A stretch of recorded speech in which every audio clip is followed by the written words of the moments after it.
Crack.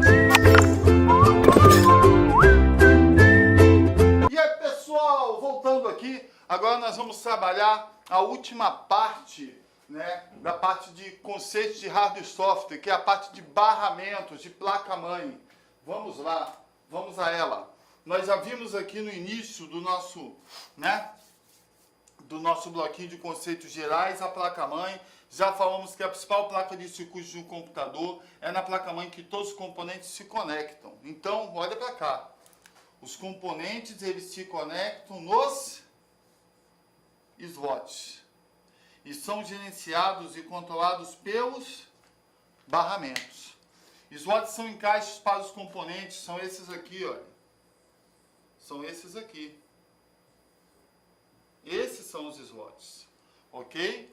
Então, os componentes se conectam nos slots e são gerenciados pelos barramentos. Nós vamos ver aqui que nós temos vários barramentos. Alguns mais antigos, que não são utilizados na década de 80, e outros que nós utilizamos atualmente. Esses barramentos caem, todos eles. Você tem que saber qual barramento controla qual componente. Que barramento controla tal componente. É desse jeito que eles vão perguntar na tua prova. Ou qual barramento é esse? Né? Por exemplo, o barramento que controla o HD, hoje em dia, é o SATA. Antigamente era o quem? Era quem? Era o IDE. Então, o IDE foi substituído pelo Serial ATA, pelo SATA.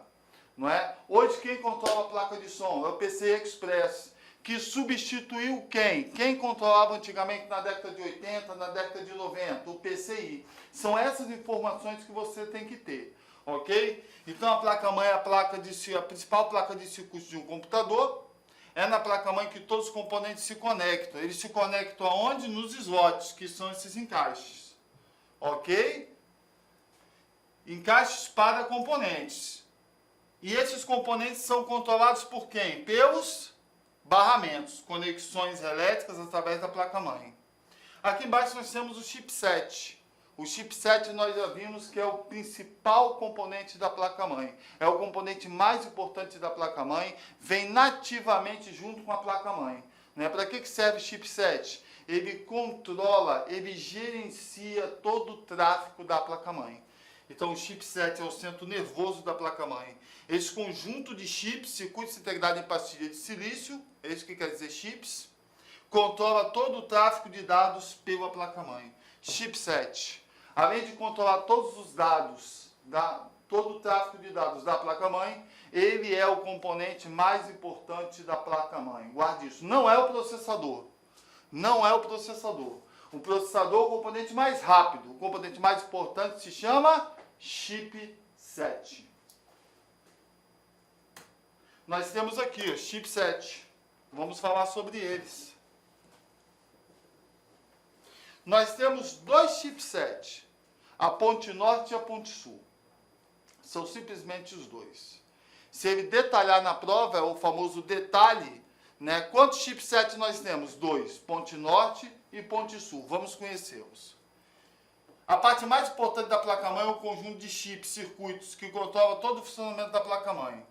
Os chips mais importantes são ponte norte, a ponte norte e a sul. São os mais importantes. Ponte norte é responsável por realizar a comunicação com os componentes mais rápidos do computador. A CPU, a RAM, a placa de vídeo, PCI Express. Se a ponte norte, ela é o chipset que controla os componentes mais rápidos do computador, a ponte sul faz o quê? A ponte sul controla o resto dos componentes, o restante, o que sobrou. Ponte sul é responsável por realizar a comunicação com o restante dos dispositivos do computador, barramentos, HDs, teclado, mouse, impressora e assim vai. São os componentes mais lentos, são os dispositivos mais lentos. Então o chipset faz o quê? Ele é o componente mais importante da placa-mãe, ele vem nativamente na placa, na própria placa-mãe. Você não compra não, ele já vem na placa-mãe. Perfeito. Ele é o componente responsável por controlar o tráfego de dados na placa-mãe. Quantos chipsets nós temos? Dois. Ponte norte e ponte sul. Ponte norte faz o quê? Controla os componentes mais rápidos, que podem ser o quê? PCI Express, placa de vídeo, memória RAM, processador. E o ponte sul? O ponte sul controla o restante dos dispositivos, barramentos, HDs, teclado, mouse, impressoras e assim vai. Ok? Beleza? Então chipset é isso. É isso que você tem que saber de chipset para você fazer a questão de prova. Não tem como cair mais nada. O detalhe são os dois chipsets, ponte norte e ponte sul. Isso nós acabamos de ver. Barramentos, existem dois tipos de barramentos. O barramento interno e o barramento externo. Vamos ver aqui.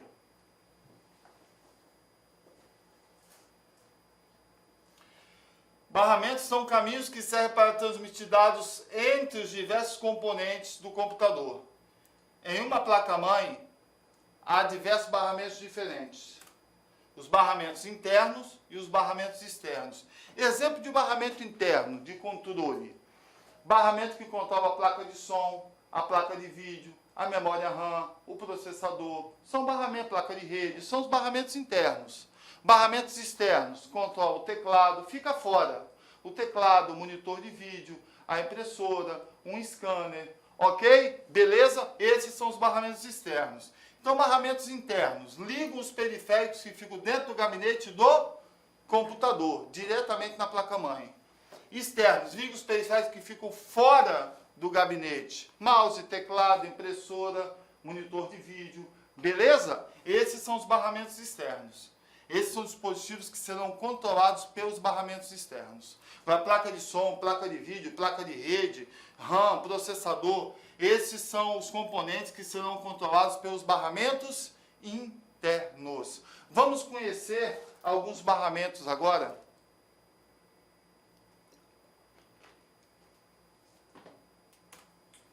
Aí nós temos o ISO e o PCI. O ISO e o PCI.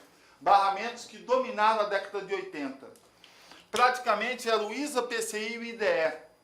Eram esses barramentos que dominaram a década de 80. Eu cheguei a trabalhar com todos eles.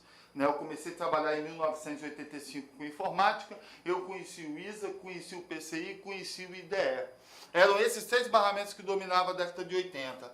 O ISA gerenciava modem, rede, som e vídeo. E o IDE gerenciava o HD de armazenamento, exclusivo para armazenamento. Logo depois, o ISA, no início da década de 90, foi substituído pelo PCI. E o PCI passou a controlar o que o ISA controlava, modem, rede, som e vídeo. O que mudou então? A taxa de largura e a taxa e a largura.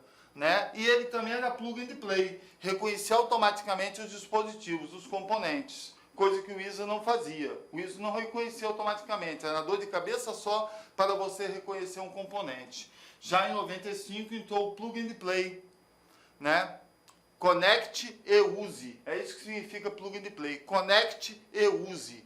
Então você conectava o teclado, o mouse serial e ele reconhecia automaticamente e você já começava a trabalhar. Não precisava reiniciar o computador, como era no caso na época do ISA. Então o ISA foi substituído pelo PCI na década de 90. Logo depois surgiu o PCI Express. O PCI Express. O PCI Express, ele substituiu o barramento PCI, usado para modem, rede e som, numa taxa acima de 250 megabytes por segundo. Hoje você fique bem tranquilo, porque hoje eles não cobram mais taxa nas provas de concurso, largura nas provas de concurso, Eles cobram os barramentos, eles querem saber se você sabe quem foi o barramento PCI, quem é o barramento PCI Express. Então, o ISA hoje é utilizado? Não mais. O PCI é utilizado? Não mais. O PCI Express é utilizado? Ainda é. Atualmente o PCI Express é utilizado sim, para controlar o modem, rede e o som, ok? Surgiu aí o famoso AGP. AGP, ele era somente para vídeo, na década de 90, somente para vídeo. Só que hoje ele também ficou obsoleto, ele não é mais usado. E quem substituiu o AGP? O PCI Express também. Então o PCI Express tomou conta da placa-mãe, Tomou conta da placa-mãe, som, rede, vídeo, tomou conta da placa-mãe. Então quem substituiu o AGP? O PCI Express. Quem substituiu o PCI? o PCI Express, ok? Então hoje som, rede, vídeo, quem gerencia? O PCI Express. O IDE, como eu falei, um barramento que foi muito utilizado na década de 80, na década de 90, exclusivo para armazenamento. Usava o cabo flat, o famoso cabo flat. Com esse cabo flat você conseguia trabalhar um HD, um CD e um DVD. Você conseguia trabalhar entre 2 a 3 dispositivos conectados em um cabo flat, né? Então você, quando queria mais dispositivos, você colocava 2 cabos flat. Aí você usava HD e DVD em um, CD e outro HD em outro. Você conseguia, com 2 cabos flat, você utilizar 4 dispositivos ao mesmo tempo, né? Em uma única placa-mãe. Era um espetáculo. Só que o IDE ele não conseguiu passar do ano 2000. Ele foi substituído pelo Serial ATA. Olha ele aí, ó. Serial ATA, o famoso SATA. Um barramento pequeno e muito mais rápido do que o IDE. Aquecia internamente menos o gabinete, né? A placa-mãe. Ok? Eu lembro que na época do IDE, lembro bem, até hoje, o cabo flat derretia. O cabo flat derretia. Eu mesmo já tive que abrir aquela caixa, pegar uma pinça com um pincel e ir passando, descolando, limpando, para não bater na placa-mãe, tirar aquilo ali, botar um cabo flat novo, de tanto que a placa-mãe ficava aquecida. Porque o cabo flat, se vocês visualizarem aqui, ele era grande, olha só. Se você botasse 2, 3 cabos flat dentro do gabinete, na placa-mãe, aquecia demais. E esses fios aqui, ó, esses fios, essas vias, né, elas eram derretidas. E a gente precisava tirar com alicate, com pinça, né, passar um óleo para não danificar a placa-mãe e colocar o slot da placa-mãe e colocar um novo. Né? É na época complicada. Hoje com o Serial ATA, com o SATA, você não tem mais esse trabalho. É pequeno, né? O cabo é pequenininho, a velocidade é muito mais alta, aquele cabo não aquece, não derrete. É um verdadeiro espetáculo, ok? Então, Serial ATA, o SATA substituiu o barramento IDE. Olá, meus amigos, minhas amigas, eu sou o professor Lac e eu peço licença para vocês, interrompi a aula de vocês para dar um recado muito importante. Nós aqui da La Concurso, nós preparamos um super curso, uma super preparação, ponto a ponto digital, super competitivo para o concurso da PM de São Paulo 2021-2022. Para quem não sabe, nós, a La Concurso, nosso primeiro curso que nós tivemos oportunidade de oferecer para São Paulo foi lá em 2012. De 2012 até a presente data, nós tivemos a oportunidade de oferecer todos os cursos online para todos os concursos da PM. E em todos os concursos, todos os certames, nós tivemos aí um alto índice de aprovação. Garanto para você, se você cumprir as nossas orientações pedagógicas, se você cumprir o nosso personal coach, eu tenho certeza que você estará muito competitivo, mas muito competitivo mesmo para o concurso da PM de São Paulo 2021 e 2022. Tá certo? Este curso custa apenas 10 parcelinhas de R$ 35, cara. Cara, não vai machucar ninguém, cara. Com a inflação do jeito que tá, 10 parcelinhas de R$ 35, você vai ter esse curso completaço e super competitivo. Bacana? Espero vocês. Fui! Tchau! Clique like.